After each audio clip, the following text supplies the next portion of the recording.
Herkes salam dostlar. Bugün sizle beraber neçə vaxtdır elədiyim bu hiç fikir koleksiyonumu göstereceğim. İlk önce biz 3 adet elədi. Daha doğrusu 1 adet de var. Elədi. Aslında bugün 2 adet daha eləmişdim. Birisi saplayıcı, birisi de boşuydu. O təzə partladığı üçün yenilmədim. Bir də belə var. Nasıl boya. Sonra bunu çok da eləmişəm. Düzü bununla məndə 4 tane var. 3 tane var idi. Belə. Bu günlər belə bir şey elədi. İlk elədiyim bu. Bu günləri ilk elədiyim bu oldu. Belə. Çok bir şeydi. İçi boşdu ve çok şey. Bu da fikir değil. Yani bilmiyorum. Deş açacağım bununla. Bu çok bir şey oldu. O kadar kişi oldu ki yani doyabilirim de. Neyse. Sonra böyle bir sıkıntı yeni koleksiyon olduğu için az şey var.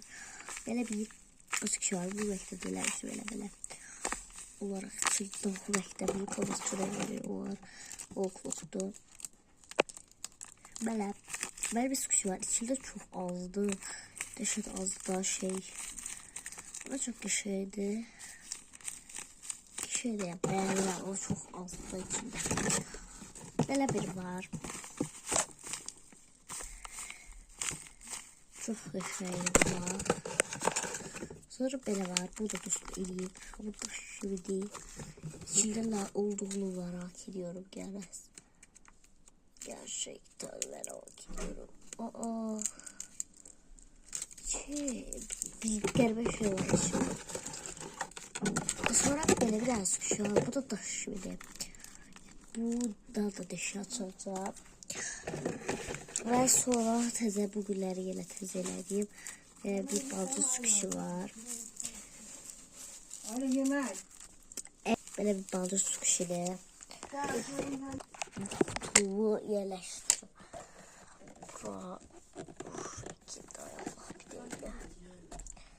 Böyle bu arada WhatsApp değiştim. Böyle ilerledim. Burada bilgiler var. Burada böyle şeyler var. Burada top filan var. Böyle değerli. Boş bir daha bazı otağı var idi bizde. Bakın böyle boştu. Burada da böyle boş şeyler var. Arkada da bir de divan var. Burada da boş bir de otaktı. Depoda burada da boşluklar var bakın. Salfetka ve petka var yani. Böyle evde boş mesela paketler, sonra vidalar yani artık vidalar var, korolar mesela bizde 8-9 vardı.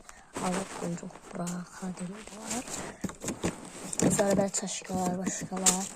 Temiz şeyler var. Hiç sıfat ediyorum. Burada benim geçiyorum. Böyle sıkışıyor. Bakın sıkışıyor. Koyacağım. Bakabilirsiniz. Evet buldum. Böyle bir daha sıkışı var. Buraya bakıyor.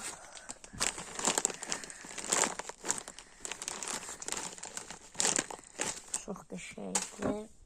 Neyse dostlar ben sağ olun.